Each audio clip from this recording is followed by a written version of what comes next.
lada piwan ban bombyang yangi sa shisin kan omlong shu kaban pensuk nak da jongpi ongki Hamas yakari Israel bat yakari Amerika. Related to that, the president's been very clear. Hamas cannot continue as a military or government force. And frankly, as long as it stands as a force that can govern, or as a force that can administer, or as a force that can threaten by use of violence. Kari Amerika bat kari Israel menta kidang don haka jing pen krek syachat kumno ban pen kuitpat yaki benta jongka Gaza Strip hi barok kawai.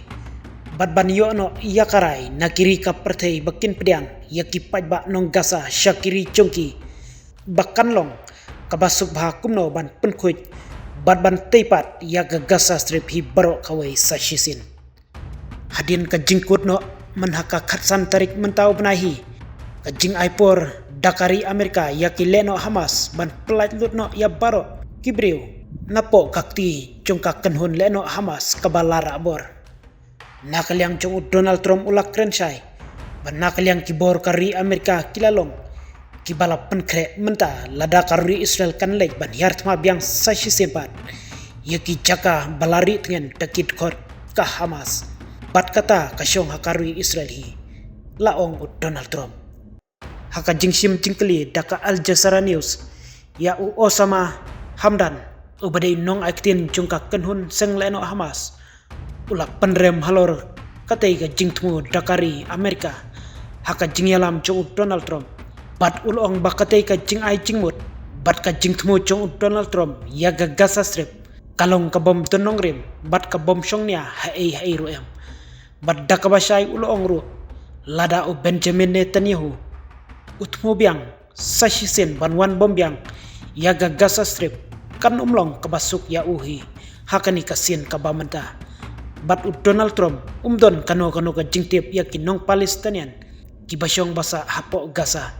bat umdon hiru kano ka tenrai jingtip jongu halor kibriu jongki bat ulapan kudru dakabong baki benta jongka Gaza Strip hi barok kawe kamdai ka jaka ka khendau ka siap banyadi bat ban syak thidu hano hendrei kadai ka khendau ka siap jongi hi ki bansyong bansa hapo jongka hakawai pat ka benta kidkhot bat kibor yada jongki Hamas ki badai pej ya ka syongsuk syongsan haki benta jongka Gaza kilakam baki bor sipai IDF kilas dang biang kumno ban thombor yaki hakaba katkum karai sange iasiat kala syulong kam kaino penban yakaba menta hakini kisingi nakaliang Marco Rubio ubadai Secretary of State jongkari Amerika ulapha daka khobor kabasai syaka kenhun leno Hamas bakumba Donald Trump ulakam bagi Hamas yakaba menta kim dei hokshu ban dangkam ne sensyar yak benta jongka Gaza Strip hi barok kawai ban pentrekam lengba kabor jongki